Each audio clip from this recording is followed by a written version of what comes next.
What's up, everybody? Welcome back Morning. to Adobe Lab. Yes, good morning. Are or you... evening, or wherever you are. Yeah, are you still jet lagged a little bit? No. Good to go? Yeah.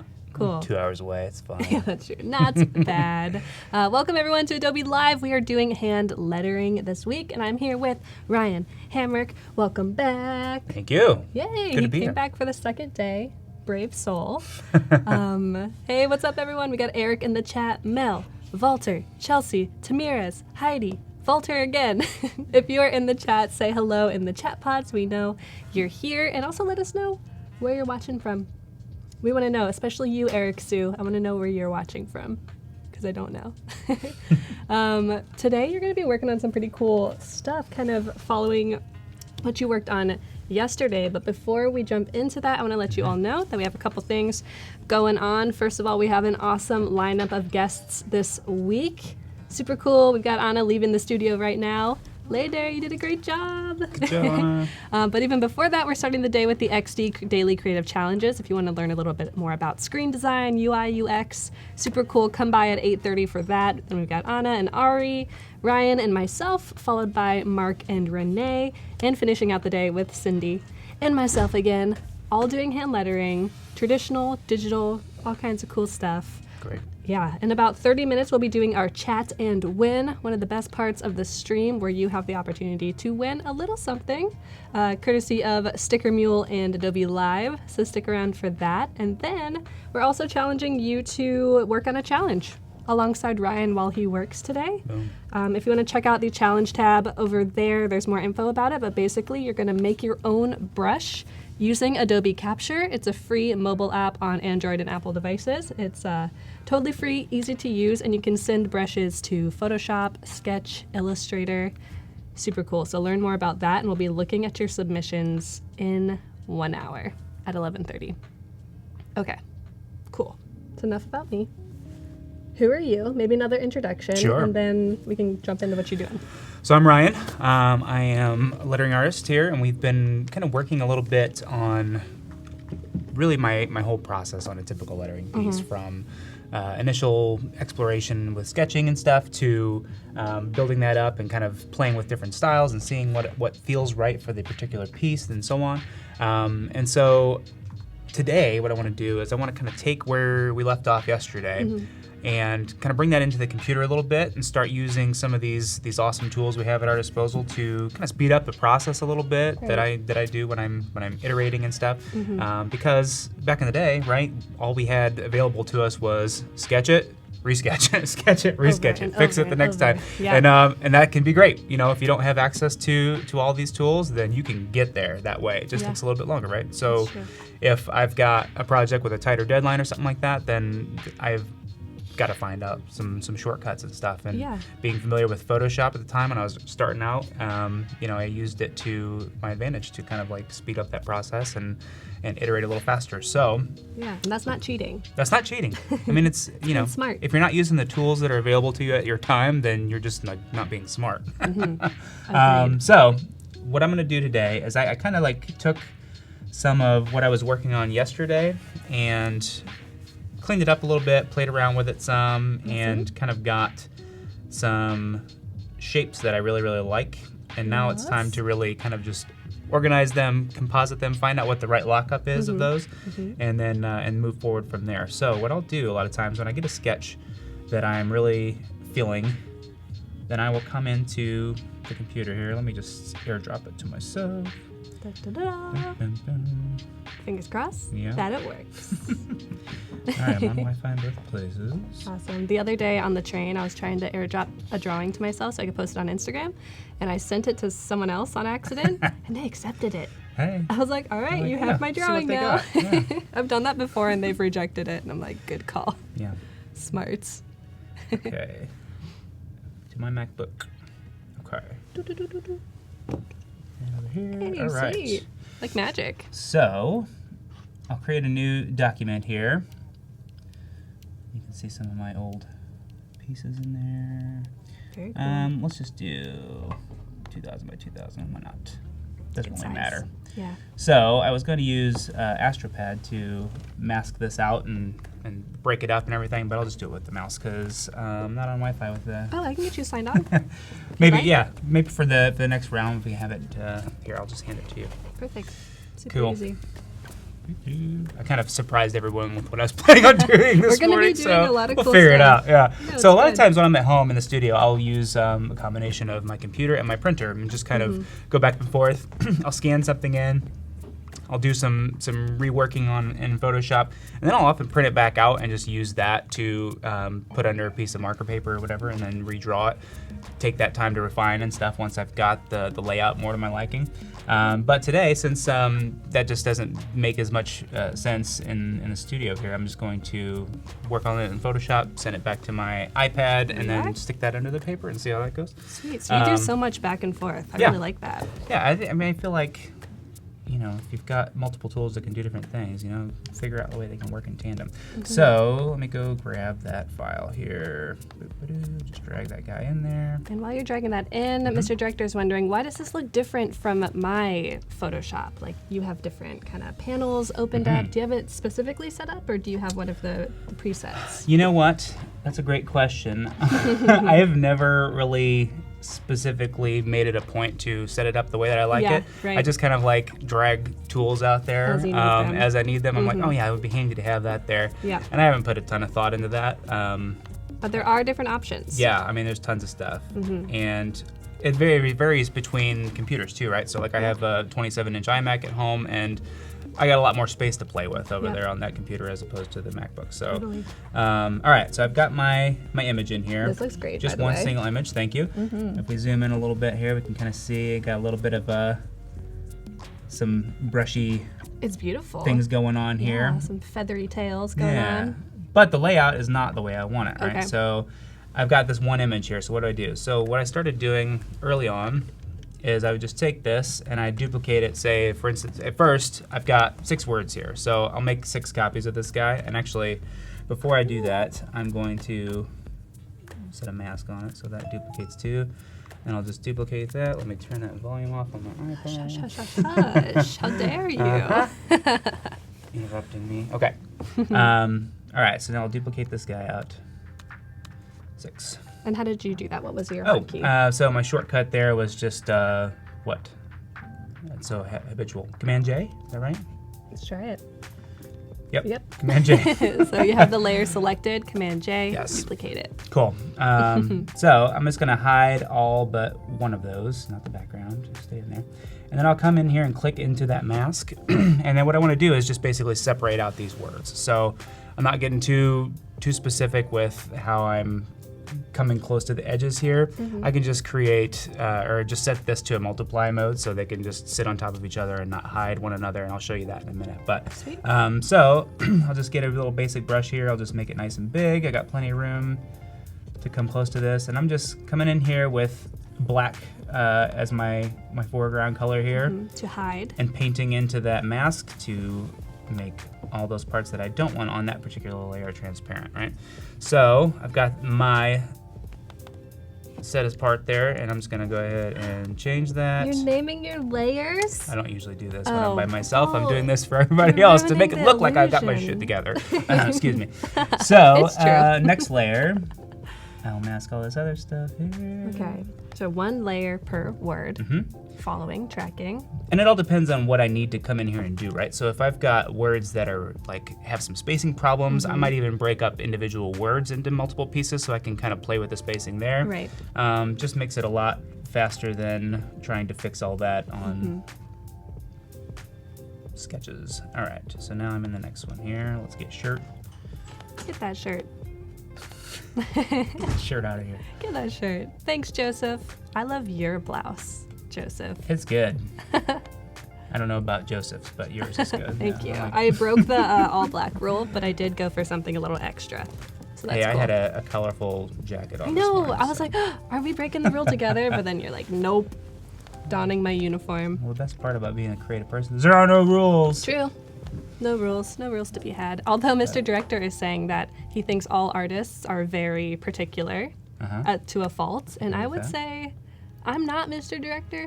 I'm I'm very disorganized when it comes to making art. Okay, which one was that one? Is right.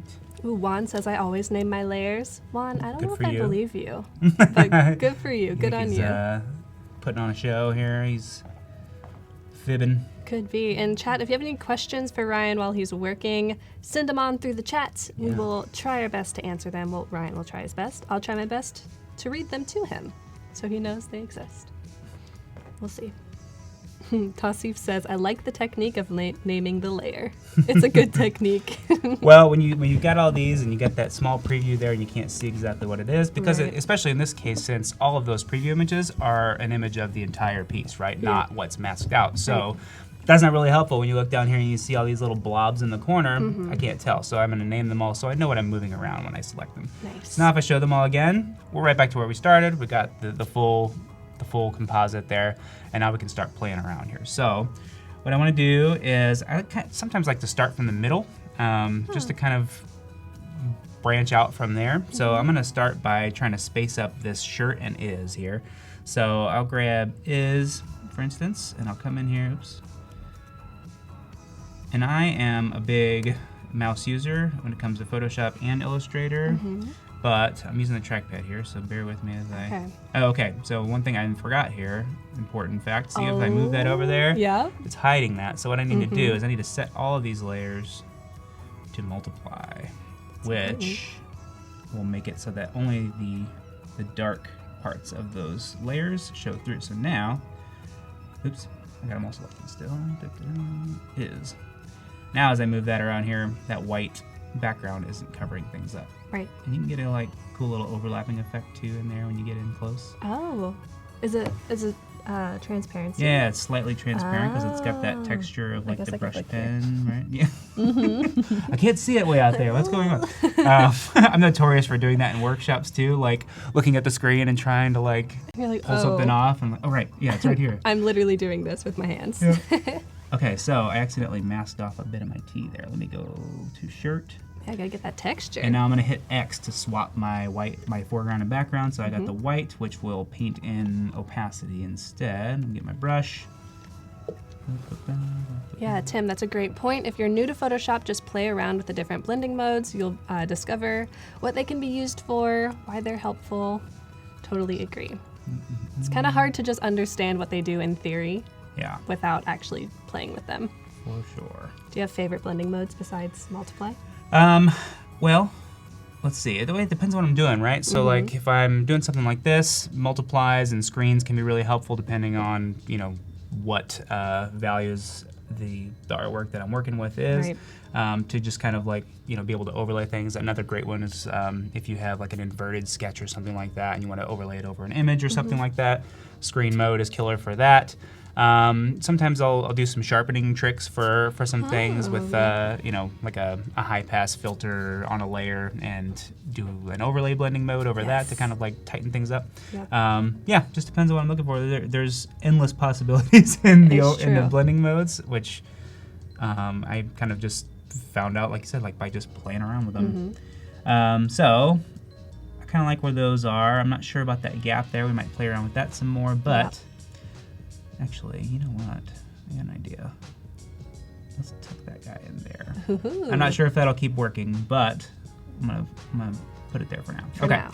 So now I'm gonna come up here to this other and start bringing that in towards shirt is. Maybe. Okay, there we go. Oh, it fits pretty nicely. Yeah, it's working out pretty well. Okay, maybe like right there. Oh, that perfect little hat for it. Okay, so let me grab mine, get him out of the way for a second here. So now that is starting to kind of take shape here. T crossbar kind of fills that space a little bit there. That's nice. All right, so let me grab this black here. Super cool. And Mel, have we ever done a stream for t-shirt art and design? We're doing one right now. This is for a t-shirt. All right, but this is weird. Oh no. Look at that. I mean, Perf. weird and good in the best way possible. Yeah. Like, look, that fits in there. Sweet. It's like you did it on purpose. All right. But Sorry, Mel, go ahead, check Mel. out Doug Gomes's stream. I think it was a mobile art week. If you go back a couple months, but Doug Gomes did a t-shirt and we sent it to someone as a gift. Oh, boom. One of you chat members. Pretty cool. Lucky thing. Maybe we'll have to send one of these shirts to one of the viewers or something. See if we can make that happen. We'll see. Okay, so I have to just I feel like I have to say that it doesn't usually go this well. Things are lining up really, really well right now, which is I'm fine with it. Yeah, but we were expecting this to take a little longer, maybe. Usually that takes a little bit, but you know what I'll do from here though is when I get things dialed in, and I can probably play with a few other things here too. But basically, my process is come in here, move things around, see what's working, what's not. Maybe mask out some parts of things if I feel like they need to be redone. Like maybe, for instance, this R here could maybe even come down a little bit more to better meet that there, to fill that space. For instance, this S, or well, actually, let's see. What if we move this down here a little bit? That looks pretty good. But I could make this S fill a little bit more of this space here. And so from that point, I'll kind of come in here and start just breaking this apart even more and just kind of tweaking things within an inch of their life to see how far I can stretch it into the computer. But then from there, I'll usually print this back out, put it under a piece of marker paper, and start redrawing from there. And then I might even bring that in again and do this whole thing again. So as much as needed. Sometimes you need less than others, but you know, if you need to keep working on it, you gotta keep working on it. So what I want to do here is I want to take this S and make it a little bit larger. It feels like I don't know, height-wise, it's a little bit closer to the rest of the word than some of these other capitals. So what I'll do here is I'll go to my shirt layer, Command-J to duplicate that again. I'll hide the bottom one, and I'm gonna change this to S so I don't confuse the two of them, and I'll change this one to hurt. It hurts, the hurt layer. It's so good, it hurts. All right, so if I got the S now, let me activate my brush with B. Oops, did I not? Oh, I'm in white still. I gotta flip those colors again. Okay, and I'll just dang it, Ryan. Get out of here. Command Z to undo. Yes, important to remember. And I'll just mask this guy out here. And Nato's wondering, are you really going to turn this into a t-shirt? Because he would buy it. Yeah, well, that's the whole funny point you of the say joke. that. Yeah, so the plan is to make this a part of a coming soon clothing line called Wardrobe. Whoa, you didn't tell us that yesterday. I didn't tell you that? Not the name. Yeah. That's amazing. Wardrobe. I love that. I'm excited about it. And I'll show you guys the logo too. I have it pulled up in Illustrator here. You know what, let's just do it. Well, we got my computer on screen. That's the wrong file. I was like, that's cool. Yeah, working on some other things. Okay, Wardrobe. So, I don't know if you can see it well here. Tonal, yeah.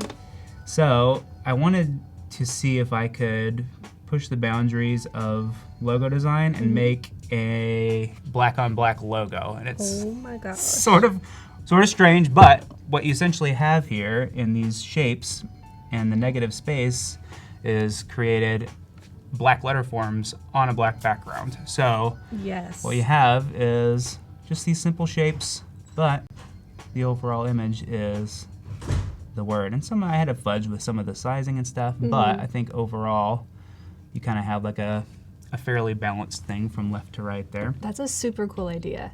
I'm into it. So would it be like, how would it be printed?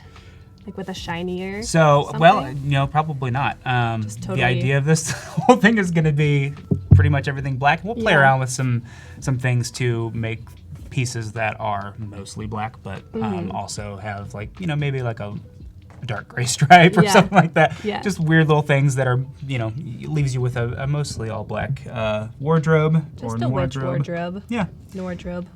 So, okay, did I do that right? Yeah, okay. So I got my shirt and my S and my hurt.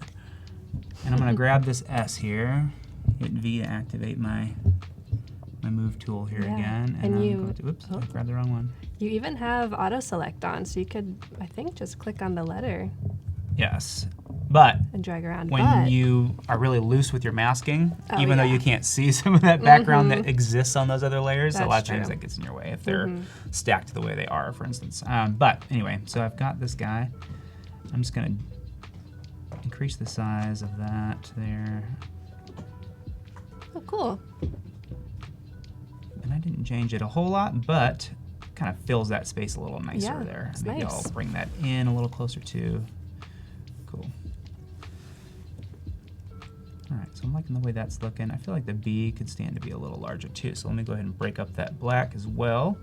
So I'll Command J to duplicate, relabel that B. B lack. Oops. I forgot I was out of it. All right, B and lack, you got it. Hide that guy, mask this guy. Super awesome.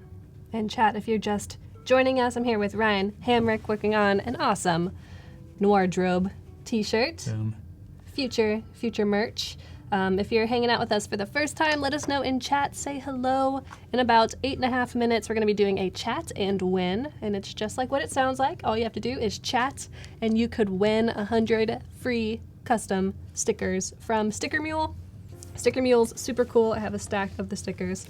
Right, Shmia. Fastest and easiest way to buy custom stickers. You get a free online print. It comes back super quickly. They have free worldwide shipping, 4 days. They're awesome. You can get die cut sticker sheets, vinyl, what have you. So stick around for that. That'll be in about 8 minutes. What could be easier than that? Nada. Nada at all. All right, so I think I made it a little too big. So I'm also, I just realized that something that could be helpful to point out. If you're not familiar with the way the transform tool works, if you hold Alt, you can kind of resize from the middle, and that's helpful too if you don't want to move something. I turned you off.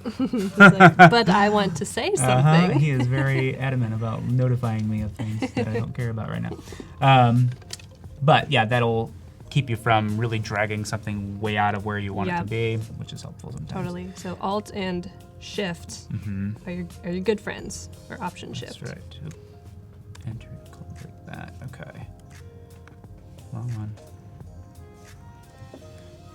Cool. All right. So I'm liking the size of that B there. Yeah, looks good. So it's starting to take shape a little bit. I actually think I want to move the B and the lack down a smidge. Get a little breathing room. Yeah. And then maybe that is can tuck in there a little bit more here. So I'm just using my arrow keys now to kind of move things around. Yeah. Sometimes from a distance that can be more helpful than trying to grab it and drag it and not overshoot where you're going. Totally. Whatever. You kind of nudge things into place. Yeah, I like nudging that is down so it doesn't look like shirt is. Yeah. Shirt Feels is. a little bit more balanced between everything respectively. So maybe my can come up and over. Just gently nudging. Okay, so I think I like where that's sitting right now. Okay, so let me do this. Let me try. I'm gonna grab all of these layers here and kind of fill this space a little bit. Take up all those 2,000 pixels. Yeah. All right, I'm just going to quickly save. What was that an hotkey? image. This is a big one. Command Option Shift S. Whoa, 4 buttons at the same time. So that's Yeah. a save as. Yeah, that's one that So you no, gotta really save for get- web. Yes, save for web, and then I'm just gonna make a nice JPEG here. This is just for either, well, you wouldn't have to do this to print it out, of course, but to send it to my iPad so I can draw over it. I'm gonna do this, so I'll hit save here. Just put it on my desktop. Nice. And if you saw that desktop folder, that is all the things that I had sitting on my desktop this morning that I conveniently tucked away under the rug of the desktop folder there. Oh yeah. So it didn't look embarrassing when I put it on screen. Okay, so I got that image now. There he is. And I'm just gonna airdrop that back to myself here. Amazing. And if you have a Creative Cloud library set up, you could just drag it into your Creative Cloud files, open it up on your iPad. That's true. Bada bing, bada bing bong. Same thing. Okay, so I've got it here. I'm gonna go ahead and open it in Adobe Sketch just so it won't move around all over the place on me like it would in Photos. So let's see. That's a smart hack. I like that. Because I was just testing to see what it looked like under the paper, and as soon as I touched it, paper does nothing for keeping your No. hand from activating things. So I was like, oh right, I should probably put it in somewhere that is not going to move everywhere on me. Let's see here. Let's do this. I'll just do square. Okay. I'll add an image layer here. Perfect. On my iPad. Perhaps. There it is in my photos. Boom. Nice. And we'll get a shot for you all in just a Yeah, moment. we're working on it. I'm gonna slow down. Let's slow down. Maybe we can answer some questions. Yeah, sure. Nick is wondering, how often do you misspell a word because you're too focused on the letters, the busyness. All the time. Busyness. That never goes away. You Yeah. know, like you get so in the zone of like looking at these individual letters and paying attention to every little detail and this little swash here and whatever. I was mentioning yesterday that I went like literally 2.5 weeks on a piece before realizing right before posting online, luckily, Yeah, not thank after goodness. I posted it online, but right before that I totally misspelled a word. So, you know, it happens. Cool. So we've got our nice little inlay here. My iPad's black, but that's okay. We'll do it with Not this super accurate. one.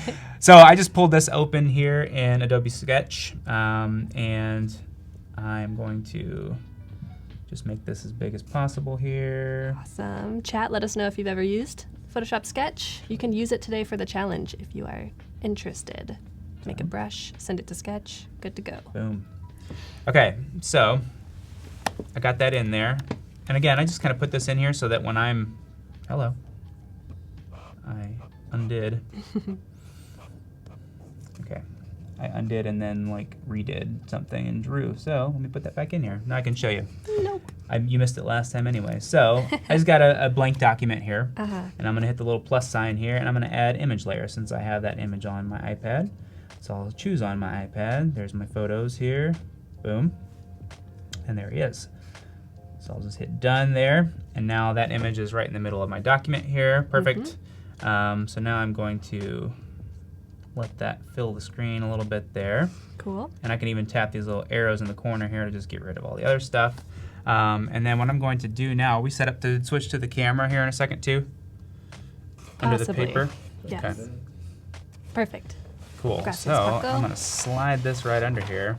Ah. And now we've got tracing paper and a Yeah. light table. So homemade light table How about with your that? iPad. Yeah. You know, they my friends put an app out like years ago, 7 or 8 years ago probably, for the iPad that was called Inkable or something like that. And basically it was a light table app. And it had like grids you can put on there and everything. Cool. And Apple actually took it out of the App Store because they said that it could cause damage to the screens. So They probably just they got wanted axed. to like make something Yeah, they themselves. were just like, yeah, this is too good of an idea Yeah, we're gonna for us steal to not be this. onto that. So, so now I've got my composited sketch here under my paper, so I can kind of start redrawing this and start with that iteration, kind of fix some of these things. Like I think I really do want to move that R down a little bit, for instance. Yeah. Okay. The joys of technology. Yay! All right. So keep that off of there. And I'm going to just start sketching here. Cool. So when you were working on it in Photoshop, I was like, yeah, that's done. But then you're like, no, I'm going Not to good do enough. it all again. That's awesome. Yeah, be careful, Tim says. You don't want to crack your screen. Right. Totally. This is more like if you have no other options, Yes. this will work. I would typically definitely use a printout and paper, but Yeah, and you can get super cheap light pads, ones that plug into your computer that are USB powered. Really, really cool. I forget the one that I have. I think it's a Huion light pad. Yeah. Yeah, you can get one for like $15. wow. I'm doing things again. Get your fingers off the iPad, Hamrick. Yeah, so I'm just kind of tightening up this sketch a little bit. The other one was a little bit rough in the edges if you got in there real close, so I'm just kind of making little micro decisions on how to finish the strokes here and there. And is there a specific reason why you want to go straight back to paper instead of just fixing everything like on the iPad? I'll do a little bit of both. So just it kind of depends a lot on how I'm feeling at the moment, honestly. Whether I feel like drawing on paper or feel like drawing on the iPad, what kind of time I have available to me, for instance. Yeah. Whoa. That's amazing. Mark's, I think. Oh. I can airdrop it to you. Oh no, that's fine. Okay. Yeah. Sweet. Anastasia says, I think a soft pencil would be helpful for when you're drawing on an iPad so you Sure. don't have to press so hard. That's good. Yeah, it could be. Or if you use a hard one, just you don't have to press hard in general. Right. Because the harder you press doesn't necessarily mean the darker it's going to be. Yeah, I'm just barely scratching the surface of the paper here. Yeah. Being very delicate. That's right. Totally. So when I work on an Intuos, ooh, we have a giveaway happening. But when I work on an Intuos, sometimes I'll put paper over the top of it and draw through it. And it Get still that works. texture, right? Yeah. So nice. Yeah, Aditya, we do have our chat and win happening right now. So chat, if you are new, make sure you are logged in and watching us on Behance. If you're over on YouTube, come over to Behance, be.net/live. Super easy to log in. You can make an Adobe ID so quickly. And you could win 100 free credits to Sticker Mule, which is a really cool sticker production machine. So all these stickers are from Sticker Mule. All the stickers on my computer are from Sticker Mule as well. Super quick, best in the business. You get free online proofs, 4-day shipping that is free. It's amazing. So let's ask them a question. Okay. And when they answer it, they could win. What should we ask them? How do you turn off notifications on an iPad? Because I can apparently seem to do it. No, let's see. What else? How do you use masks in a creative way in Photoshop? Ooh, How about okay. that? What's your mask poison of choice? Let us know. We'll be back in a moment. I like it.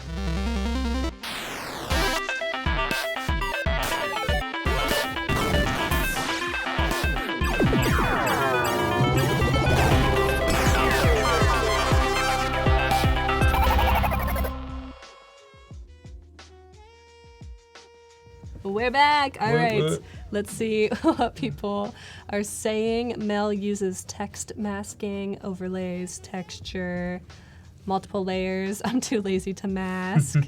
Very cool. Overprints, etc.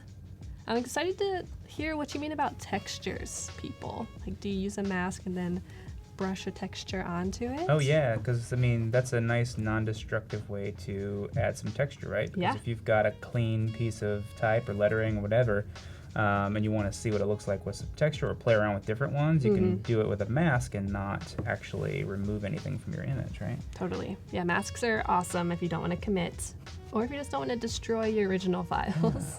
Alpha masks? Ooh, nice. So we Or- haven't. Oh, go ahead. I was just gonna say, or if you have like a smart object or something like that, and you want to be able to open that up and change things to the actual image, but then maintain all your masks. If you've All got your like what I'm edits. doing here, multiple layers of the same smart object, actually, that can be super helpful. Yeah, so we have a winner, Kyle Furson. Whoop whoop. Congrats, Kyle. I haven't seen job, your name in Kyle. chat, so say something. Let us know you're here. Oh, there he is. Holy smokes. So cool. So you are the proud owner of 100 free credits to Sticker Mule. Wow. Be on the lookout in your Behance messages for more info about that. And do we have the magic link for today as well? We do. So chat, if you didn't win, don't be sad. We have a consolation prize for you if you go to this link that is above us, stickermule.com/Adobe Live. Sticker Mule has kindly provided all of our non-winners with 10 free stickers. Isn't that nice of them? Thank you, Sticker Mule. Really appreciate it. But if you really want to win those 100 free credits, make sure you come back for the rest of the streams today. And tomorrow we'll be doing more chat many and wins. Yeah, so many chances, but literally you can all win 10 free stickers. Go to that link. Okay, so we have about 25 minutes until we're going to be looking at our challenge submissions. I'll just Cool. remind you all real quick what that is all about. If you go over here to the challenge tab, click on that, you'll hear that you need to be hand lettering your favorite phrase or quote alongside Ryan as he works, but we're asking you to do something a little more creative. We're asking you to make your own brush using Capture CC. It's super cool. An app where you can make a bunch of things. One of those things is a brush. You can make a brush for Photoshop Sketch, which is what Ryan's working in right now. You can make a brush for Illustrator, Photoshop. Really cool. It's free. Try it out. And we also provided a brush to you if you can't get Capture to work at the moment. And we'll be looking at those in about 25 minutes. And at the end of the day, one person from all of the streams will be chosen to win a free year of Creative Cloud. Yay! Woo-woo. All right. So I wanted to just point something out about the style that I'm doing here. Totes. I mentioned that I wanted this to be like a brush script style, and you might see some interesting things happening here around these little turnarounds and transitions that I got going on You're here. drawing them in. Yeah, so this is like one of those examples I was talking about yesterday. If you were here on the stream yesterday, you might have heard me talk about brush pen behaviors and things like that, and how a brush pen sketch can kind of like inform the way that you draw something in that style. Just because there's some ways that brushes and pens and stuff do certain things when you're laying down some lettering that you wouldn't necessarily think to draw in by yourself. So one of those things too is, especially if you're using like a big round brush or something, you're doing like some sign painting or something like that. A lot of times when you turn around with a brush like that, it'll create this really cool like kind of like split shape around the edges. Yeah. So that's kind of what I'm doing here. Like at the bottom of this M, for instance, it kind of comes around. And you can almost see the separation between the bristles. between the strokes, right? So like if I was doing this M, for instance, I might bring this stroke down, and then I might pick up a little bit and start here. So it's kind of like a way to kind of show how you might execute this thing in multiple strokes, and kind of give it like a cool little extra decorative effect on these things. So that's so cool. It shows that you've studied how things are drawn and how the tools work. Sure, so yeah, that's a big part of it, right? I mean, like when I was first starting out doing this stuff, I didn't have any typography background, I didn't have any calligraphy background, no formal training of any kind, so it took a lot of studying examples of that work that I couldn't myself do yet, and and just seeing how those things affected the way things looked and what just definitely looked better than other things, and kind of pulled some of those little bits and pieces to kind of inform what I was doing. Totally. So chat, if you have any more questions about this process. Somebody was wondering what app Ryan's using. So this is just Photoshop Sketch, but you don't necessarily need to use that if you're going to use your iPad as a light table. True. But it's helpful because it doesn't move around. It's nice. But if you want to use Sketch, it's really, really beautiful drawing application. It's free. The Kyle Webster brushes are integrated with it. So you can use brushes. Yeah, there's a lot of beautiful brushes. It's hard to choose. And then once you get the brushes, you can edit them and change them pretty intuitively, just like you can in Photoshop.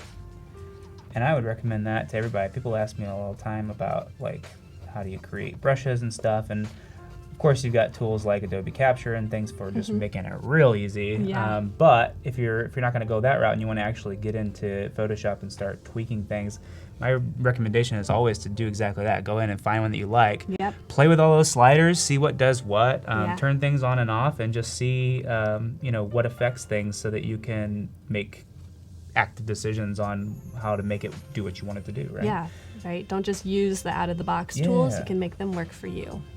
Totally. Options are limitless. They really are. If you just don't be scared, take the leap, That's right. try it out. But Capture is a great way to kind of dip your toe in, be like, oh, making a brush, super easy. Yeah. Or if you have like, if you're playing around with like some analog tools like an actual paintbrush or something like that, and you just get like a killer texture on something and you want to Yeah. incorporate that, then there's no quicker and easier way to do that than Boom. Capture. Okay, so I kind of like dropped that Yeah, you R a filled little it in. bit there, and just kind of freestyled some of those things. That worked out pretty well. I'm gonna come back over here and I'm gonna kind of do the same thing with this S. Maybe tuck it up just a little bit here. Right. And this is a good, kind of a good view at what the marker paper transparency is like too. Gotcha. It's not crazy, but you can see it plenty well, Yeah. and it's not quite as distracting as the transparency of a tracing paper. Yeah. And it's good that your base image has a lot of contrast. Yes. That's helpful. Yeah, so that's another good point too. If I was printing this out, for instance, I would definitely take like a threshold adjustment layer, and make it nice and dark if my sketch wasn't already, because sometimes pencil sketches are just not dark, of course, and so that can help get something on paper where you can really see it really well under the thing. That can be really important too. Nice. And one of our moderators, Tim, just posted all of your social media. Thank you, Tim. Thanks, Tim. So go give Ryan a follow. And I want to ask you, Ryan, do you find social media to be helpful in your career? Oh my God, yes. How do you leverage it? So I've always kind of been of the mindset that my social media is for me. So I don't take a whole lot of care to curate my Instagram feed or anything, for instance. Refreshing, I like that. Yeah, I post stupid pictures of my family and me. Stupid like, pictures of my family. Well, not that photos of my family are inherently stupid, but they're us being goofy, catch, right? good You catch. know, they know what I'm talking about. They know that I'm a big dork, and they get that from me. So, True.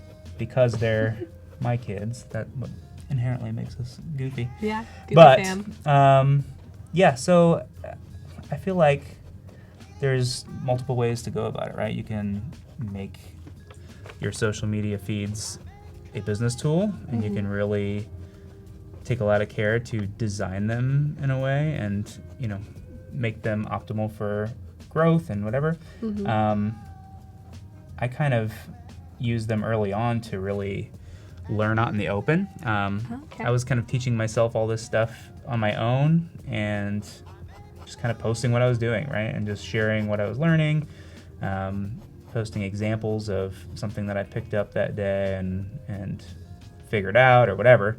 And I felt like early on that was like a big part of what kind of brought some people to me, because there was a lot of people at the same time trying to figure this stuff out, and it was tough. And so somebody sharing some of that stuff was really attractive to people, and they kind of came around there. So that kind of helped me build an early following for sure. Just kind of using it as a way to kind of be a little transparent about what I was doing and how I was coming along. Yeah, and that you're a human. Yeah. But at the Gotcha. same time, then I would post a dance video of me and my son or something like that, you know? Yeah. So that's always worked for me. Could I have a much bigger following? Probably, if I did curate it so that when people came to my page, they were more likely to follow me. Sure.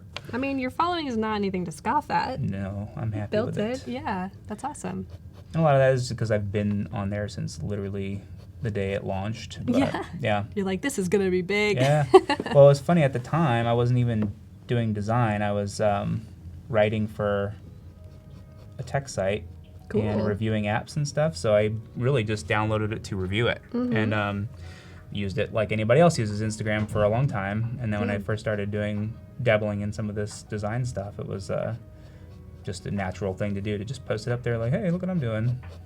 Wow. This is terrible. This is terrible. This one's not bad. But it's fun, right? So I'm going to keep doing it. So what is your background? Is writing your background? No, I have a really crazy, weird, unconventional background. Tell us your story. Yeah.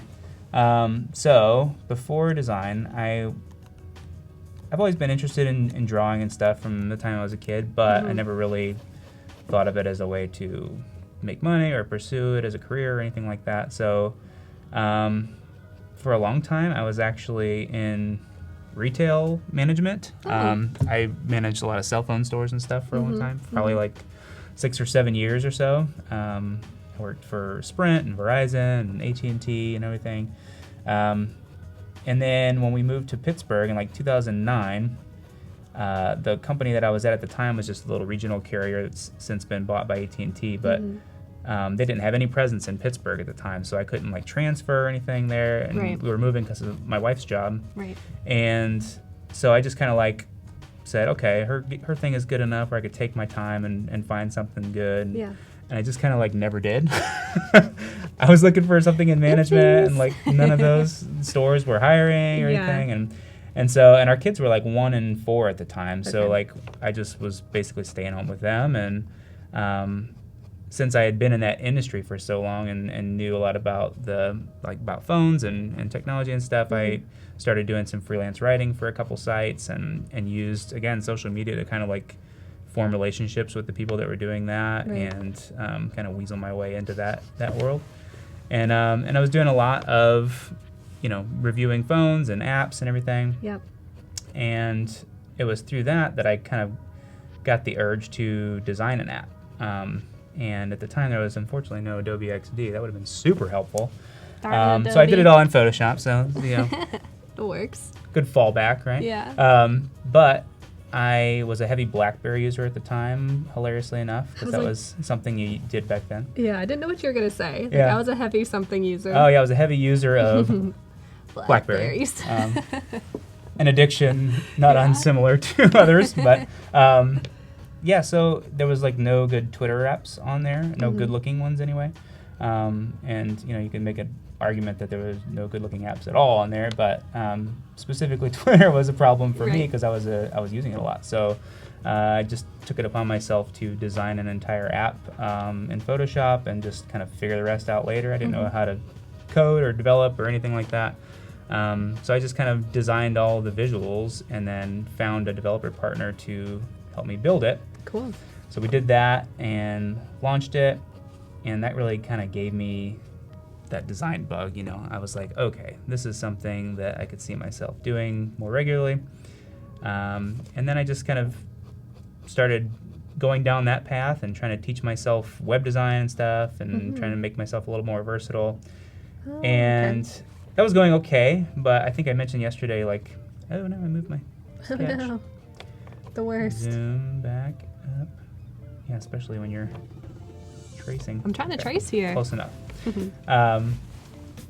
But I was getting a little frustrated at that point because everything was changing so fast. Responsive web design was kind of just hitting the scene at that time, and there was just so much going on, and I felt like I was constantly playing catch up, and I just really couldn't see a path to like really doing anything profound or setting myself apart at all or anything. So, and then I got onto Dribbble, got an invite on there. It took me like 6 months to get into Dribbble at the time because I didn't know anybody. Yeah. I was like, I'm coming from this completely other world. I don't know anybody in design. Yeah. So I finally got in there and started posting some of my visual design stuff that I was working on, and it's all there still to this day. I left all my early stuff on there as like a badge of like a, Like coming of age, yeah, paying your dues. something, yeah. This is where it started. See how Yeah. bad it is? You can do it too. Well, that's cool. I like that. Yeah, and it was through doing that and like getting active on like Dribbble and Behance and stuff like that that I started coming across this lettering stuff.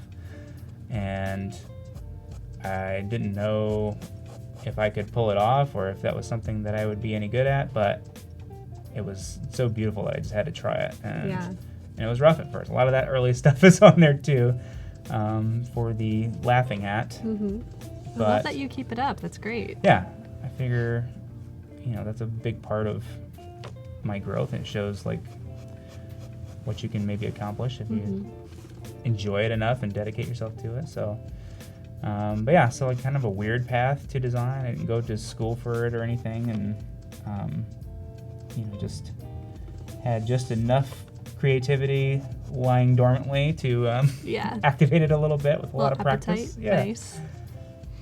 Cool, and here you are now. Yeah, here we are. Wow. Sketching live. Man, I'm interested to hear if anyone in chat has a similar windy road story. If you consider yourself a creative, how did you get to where you are now?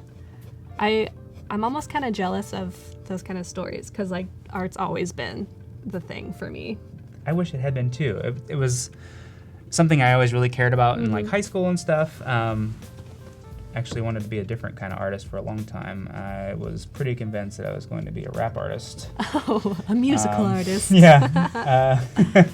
But, Are those still alive on the internet anywhere? Maybe. Maybe. I don't know. They're more hidden. Okay, behind some firewalls. Yeah, I've been playing around with music a lot again lately. So That's cool. Some new things might surface for that before long. But so I mean, if I had really thought about it as a path when I was getting out of school and stuff, then I could have very well gone that way. But I just didn't know enough.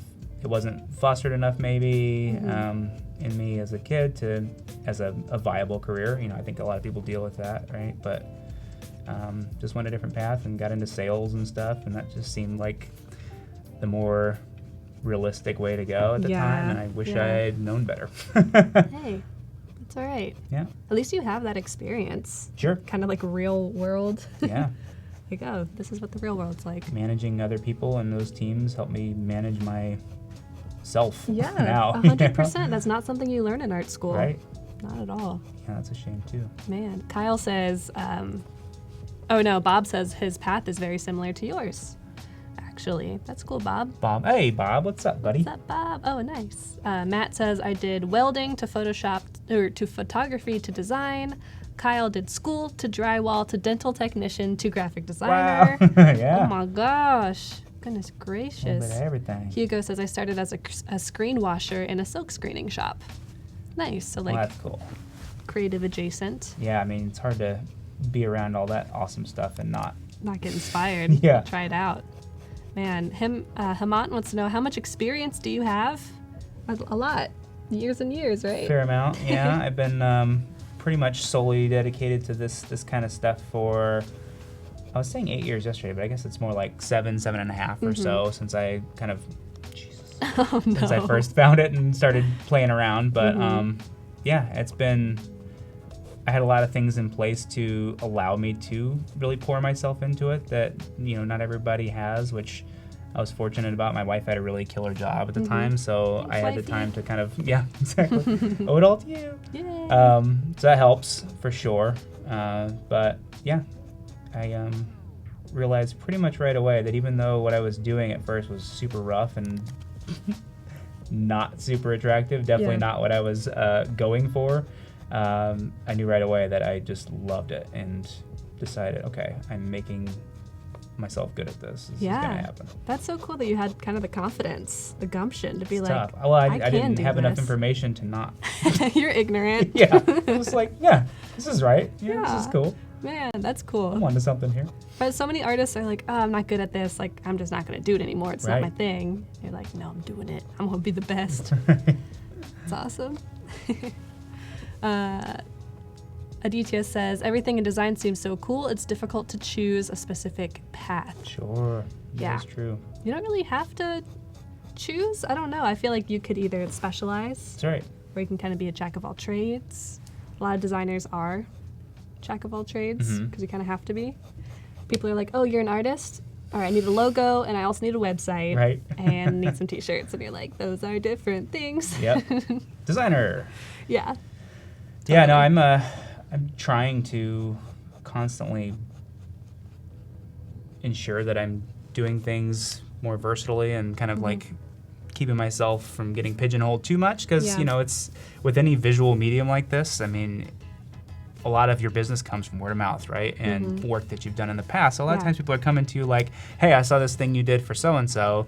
Do the same thing I for want the me. same thing. Yeah, I want this exact same thing. So it's like, yeah, I could do that. But anytime that I get approached by like a project like that, Yeah. and at the same time a project where it challenges me a little bit and it gives me an opportunity to kind of like stretch a little bit and get out of my comfort zone, as Mark and them were talking about yesterday.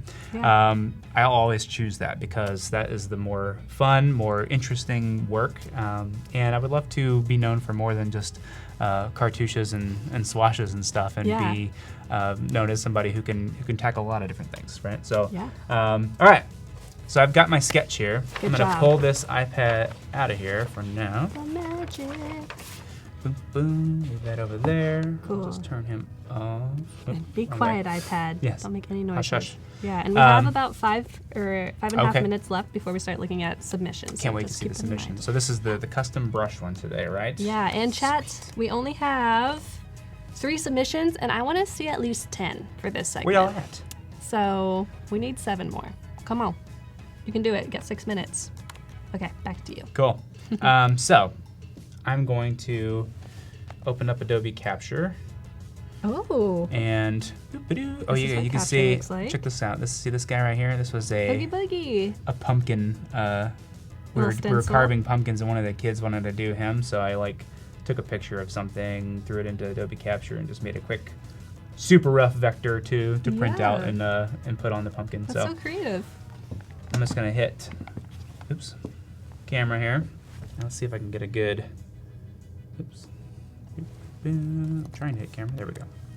Okay, so let's do this. I wonder if I can get good lighting on this thing. Maybe block some of the shadow here.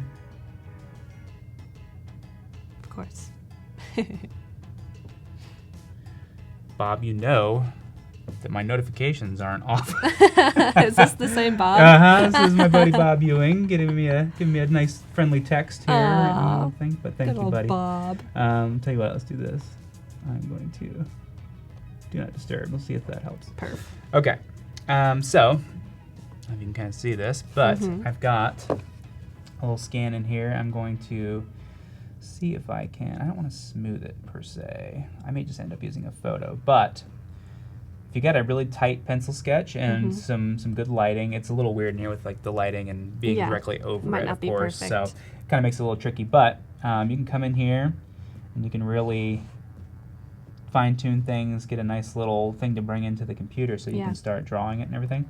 What I want to do probably for now is kind of show some techniques that I use for doing some fills and stuff and getting a really neat pencil sketch going, because that can really help me when I'm going to Illustrator. I mentioned yesterday that I was really just kind of teaching myself Illustrator along with teaching myself lettering. So for a long time, and even still a lot today, I didn't have the ability to really improvise much in Illustrator just because I didn't know what I was doing. So it really helped me a lot to get my pencil sketches really, really far along on paper before even bringing them in. So that way I didn't have to think as much or guess, do a lot of guesswork and iterating in there because I didn't feel confident in that. So I'm going to show a little bit about what I do on paper here. And I might kind of go back and forth again, like I said, between Photoshop and paper till I get things really, really fine-tuned. But for now, let's kind of show a few things that I do here. So a lot of people ask me a lot of times how I get my sketches as clean as I do. It's kind of like a skill that is super fun and interesting. But there are a couple of like really simple, dumb tricks that I use to make that a little bit easier. Perfect, thank you. Get my little sharpener out here. Ooh, the sharpener. We know that noise. What's up, Robzilla? Yeah. All right, so I'll put you down here.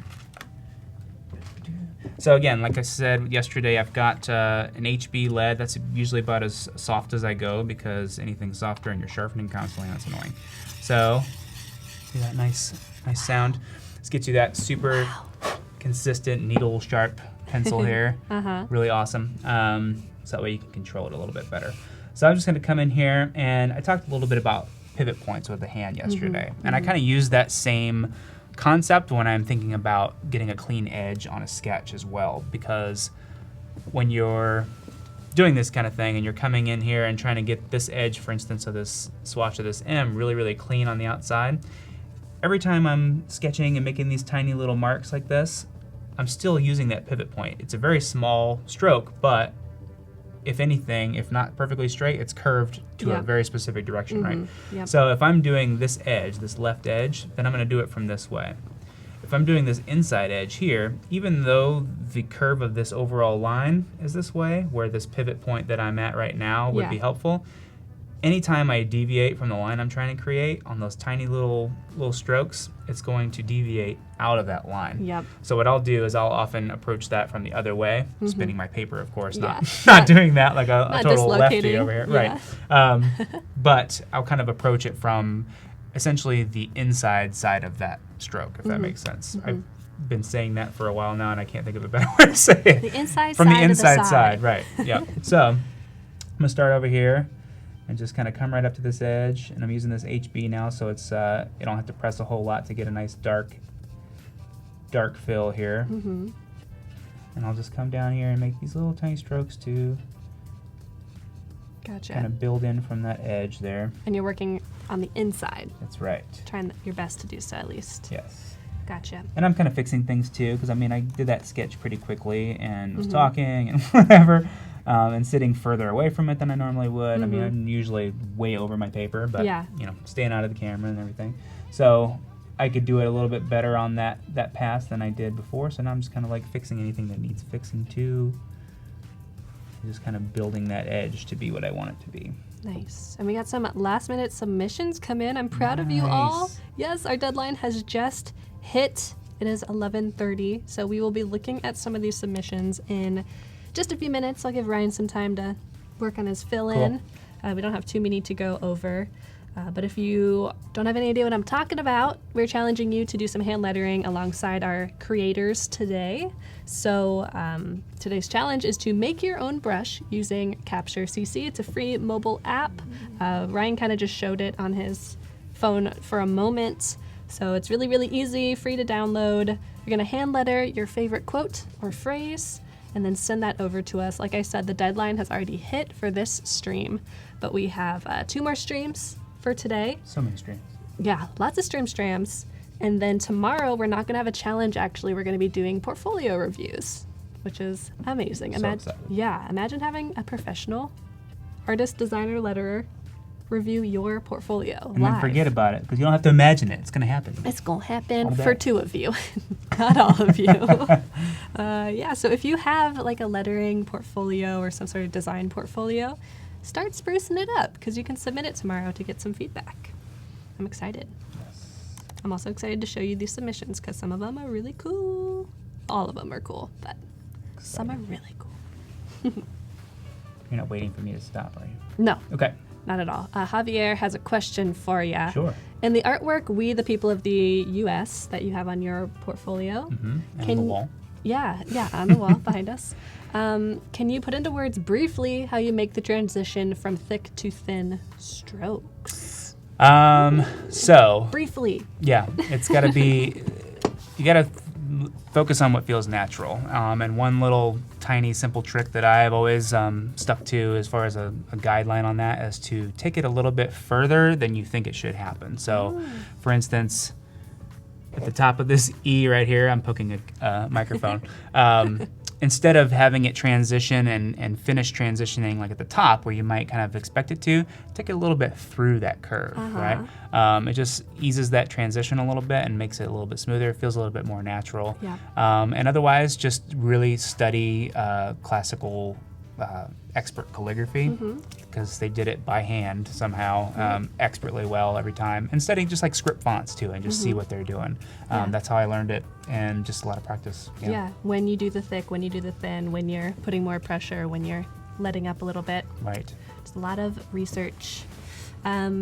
Would you rather jump into reviews, or do you want to keep drawing for a bit? Yeah, we can jump into reviews. Let's do it. Okie doke. So I have them open on my computer, and we only have 7 to look at. Okay. So nothing crazy. I think we'll have more time to get back to your drawings at the end. Awesome. This is from Sam A.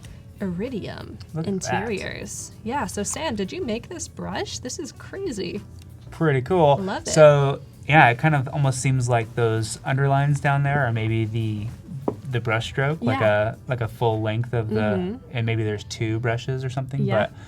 But I love it. It's very cool. I like the O for sure. That really pops and stands out Seeing there. some half toning going on here. Oh yeah, look at that. Wow, you can also look here. Yeah.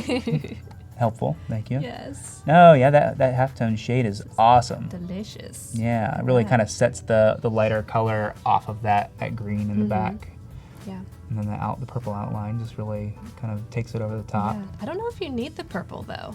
No, you don't need it. You can do it with or without, Yeah. right? Like the green has its own little black stroke there too, it looks like. Yeah. And just the lettering is solid. I like the top heavy strokes. That's a very cool style that I'm always fond of. It's hard to do. I've tried that a few times and it's tricky. So Yeah. great job. Who was that? This is by Sam A. Sam A. Techno Sam. Techno Sam. Good job, Sam. Yeah, nice job, Sam. great. Thanks for submitting. This is by Mikhail, Oh wow. 2019. Boom. Oh, so using this pattern and then applying it to this lettering. Nice little guide there, little legend for us knowing how cool this is. Yeah. I love it.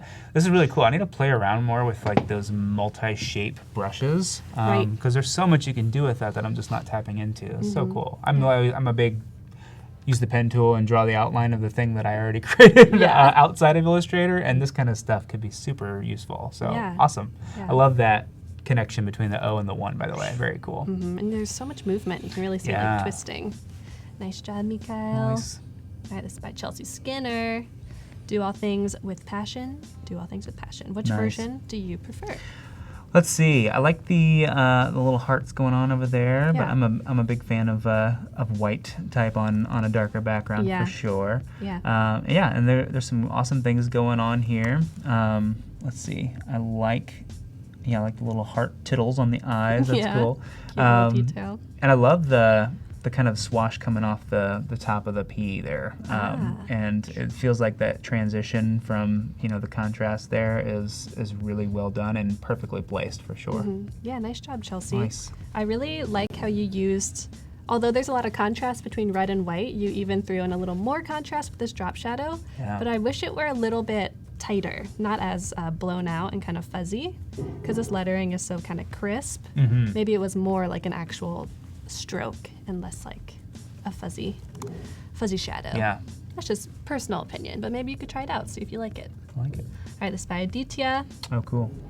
Super cool. Aditya, did you use the technique that Cindy showed yesterday? This looks like it. This looks very Cindy style. Very cool. Let's go. Yeah, and a simple brush, right? Like just a few separate strokes. Kind of gives like a digital brush bristle feel, which is cool and works really well for a lot of script stuff. And I like the little shadow transitions, kind of like into the ether. Seriously, it's mysterious. Background, right? Like, where are we going? Like I'm it's scared. just it's under a spotlight, and you don't know what's around it, right? You don't know what kind of scary things lie in the shadows. Or super cool things. Yes. Yeah, nice job, Aditya. Good job. All right, 3 more. Another one by Mikhail. Oh, Doing the same thing. just it really inspires me to play around with these brushes more. I know. I So love this cool. like continuous kind of strange parallel line Oh yeah. that goes in here. It's like, why is that there? I like Right? it though. It's like a infinity wow. Infinity wow.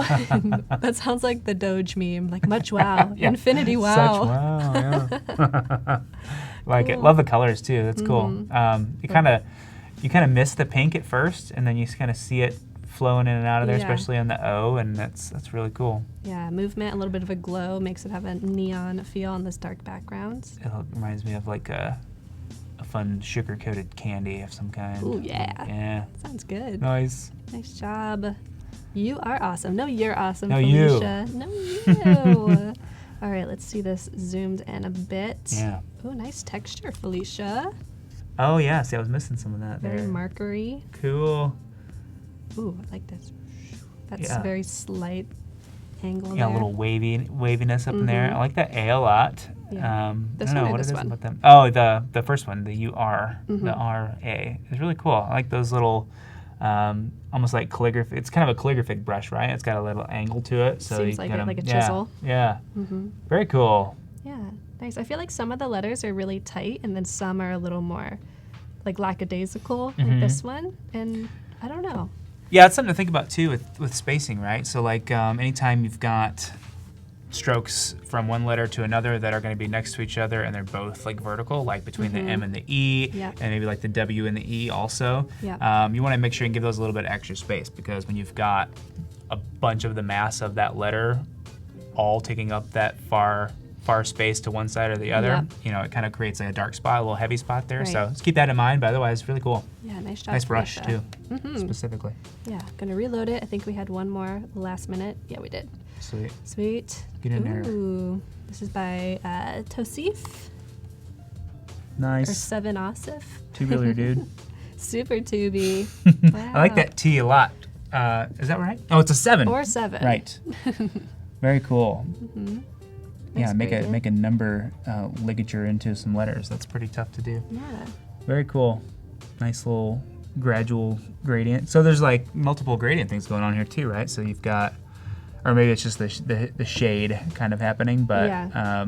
the thing overall from left to right, gradients from blue to orange, but then also there's a lot of three-dimensionality on it too because of the shading and stuff. Very Yeah. cool. I like how you didn't do the entire rainbow, where Yeah. that's how a lot of like chromatic gradient happens, but it's just like from one complement to another, Yeah. which is really nice. Very cool. All right, I think we have una más. Yeah. Practice. Yes, that's the key. I agree, Julia. So cool. This is Cool a nice brush. Yeah, Oh. got some strokiness going on there. Yeah, Julia, how did you make this? I'm curious what your base image was.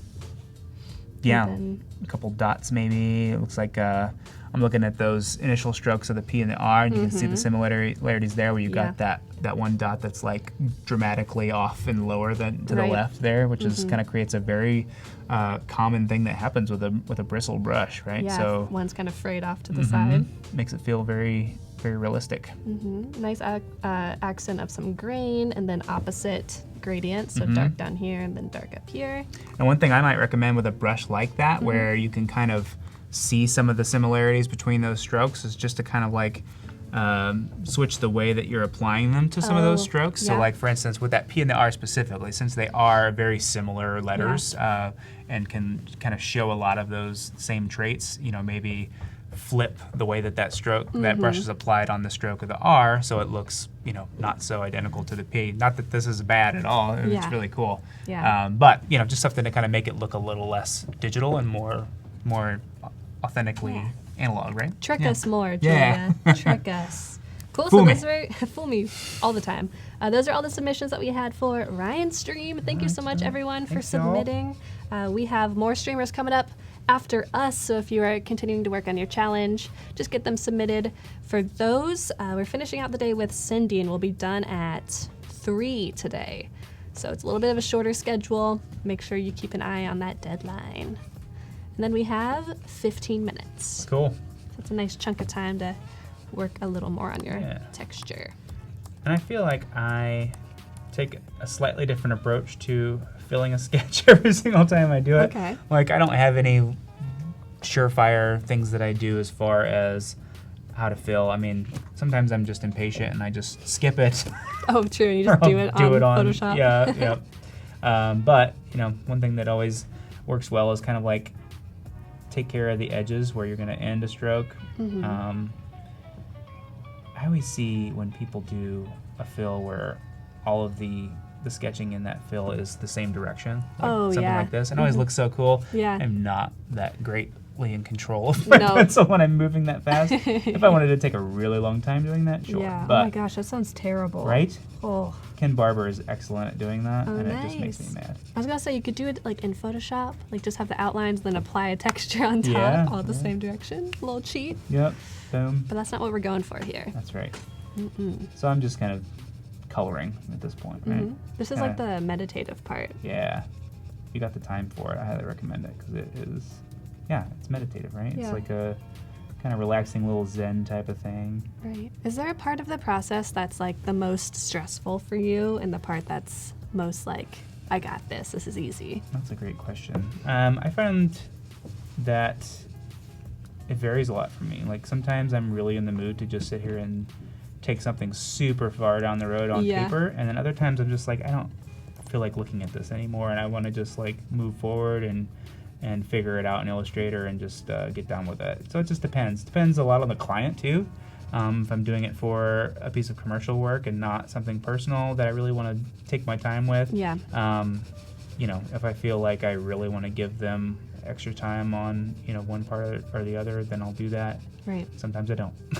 So I just want to like move forward and get on with it. That's fair. But no, I mean, I think any part can be stressful just depending on how things are going. You know, sometimes I'm doing the early stages and trying to figure out the lockup, and I've got letters that I just don't like, right? A script capital I, for instance, is very tricky. Just because, you know, there's not a great way to do an I where anybody immediately recognizes it as an I. Like, it looks like a T, or it looks like a J, or... Why do they do that? I don't know. Come on. It's tricky. And, you know, a lot of times you can bank on your context to help you out, but not always, and it's like...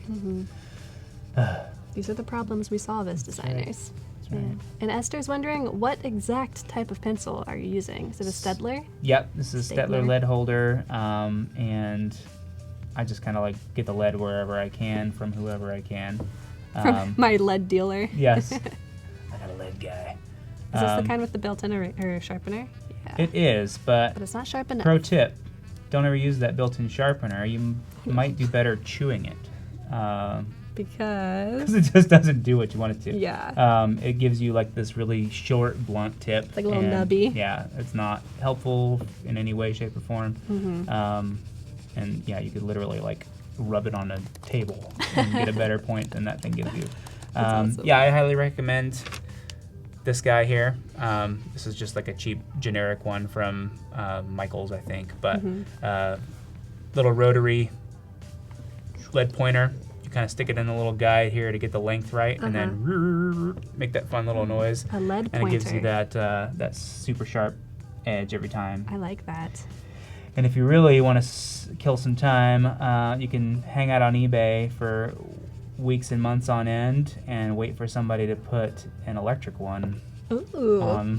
there for sale, which I did for Are they that rare? oh yeah, well nobody makes them anymore. Ah. They used to make them a lot, and there was like a few brands that made them. You just cannot find them anymore. But I managed to score one from the 70s that still works like a charm for like $50, and it is a major time saver. You just go, and it just does it. That sounds It's awesome. very satisfying. Make your friends jealous. Look at this. They're like, People literally comment on it. Anytime it's in a photo that I post, they're like, I hate you for having that. It's too easy. So good. I'm kind of the opposite of you, where I like to have really blunt, like mark making Sure. tools. So I have something that's like this. If we can hop over to my screen real quickly. Oh yeah, like a big, the big 5.5mm. It's like a big chunky boy. It's almost like a child's crayon. Super cool. I got this idea from Andy J. Miller. Oh yeah. Pizza. Yeah, Dr. Pizza. He always used it in class, and I was like, I need one of those. Nice. I have one of those that I keep white leads in. Ooh. Yeah, I got some white that like 5.5 chalk? millimeters. It's like a big white pencil. Oh, like a colored pencil. Yeah. Cool. Show us. Show I did? us. No, I don't. Oh, I was gonna say you have the white lead, but you don't have the brush pins. What's going on? Yeah, I know. Yeah, somebody needs to get on making a white brush pen. I've been saying it for years, but Oh. I found one that was kind of decent from Molotov. But it's not as opaque as I would like it to be. Okay. Interesting. I wonder if you could like load a pocket brush with white ink. Could Like probably. one of those aqua Yeah, it brushes? depends. Yeah, whatever. If you got, I feel like opaque white Yeah. ink though It's might tough. not be viscous enough for a color brush or like a. Or might be too viscous, too chunky. Who knows? If Yeah. someone's done it out there, do an experiment. Yeah, am I for saying us. that wrong? Am I applying viscous in the opposite way that I need to? Anyway. Thick, viscous. Okay. Nice. So you're drawing in the little kind of entering, not terminal, but what's the other option when you're talking about brushes? I don't know. It's only 11:45 a.m. What's wrong with me? Oh man. See, that's the thing. Like, I don't. I'm not a technician, if you will, or like a properly trained person. So I don't know sometimes some of the terminology, and I. You're like, get you know things the wrong. thing that does the thing. Yeah. I just avoid saying it because I don't know. In chat, we have about 7 minutes left here with Ryan, so I want to let you know we have more awesome designers coming up next. We've got Mark and Renee coming up with more hand lettering, I'm assuming.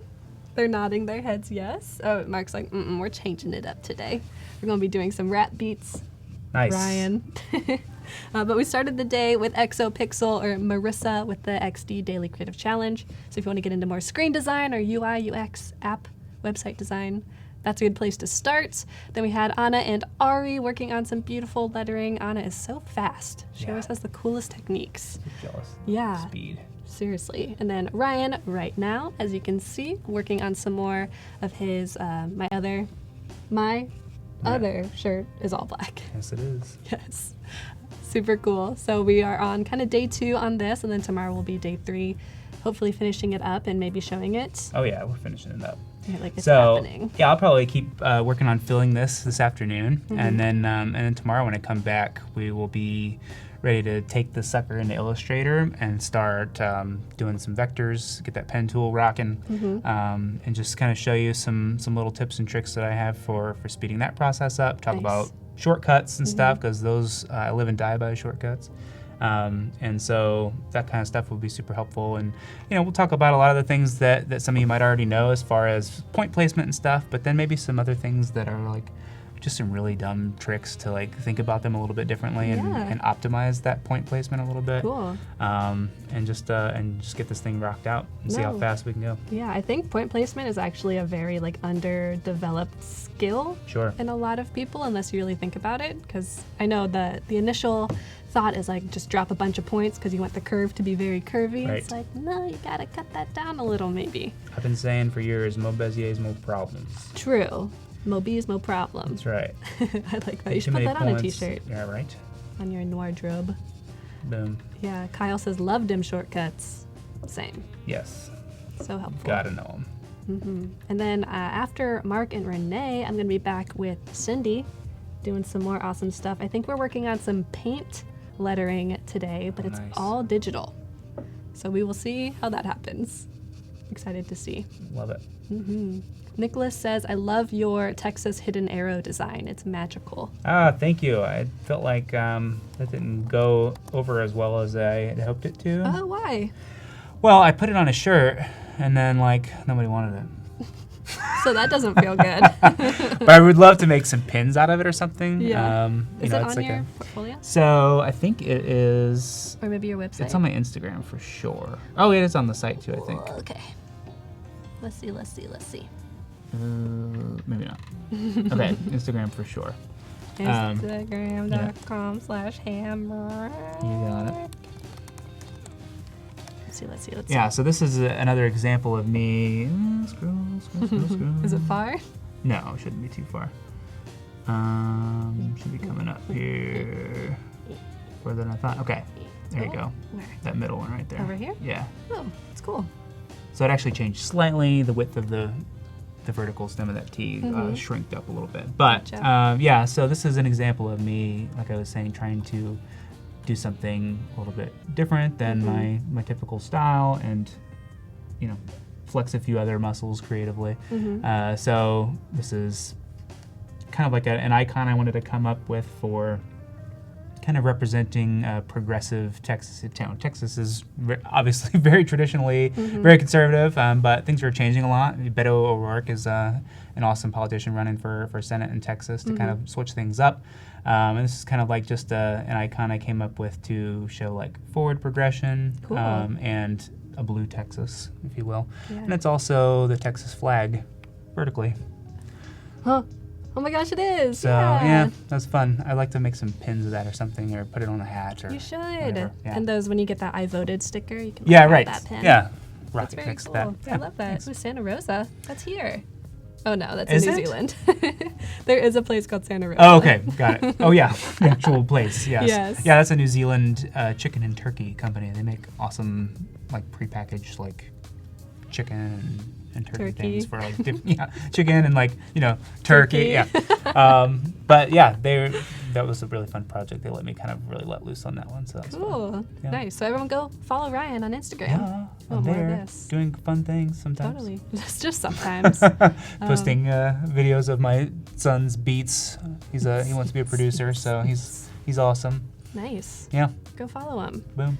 We have like 2 minutes left, so maybe we can go over real quickly what you did day one, what you did today, and then what you're going to do tomorrow. Yeah, so yesterday we spent a lot of time doing some rough sketching, just kind of laying out a skeleton to kind of figure out what lockup I wanted to use, what kind of style I wanted to use for this piece.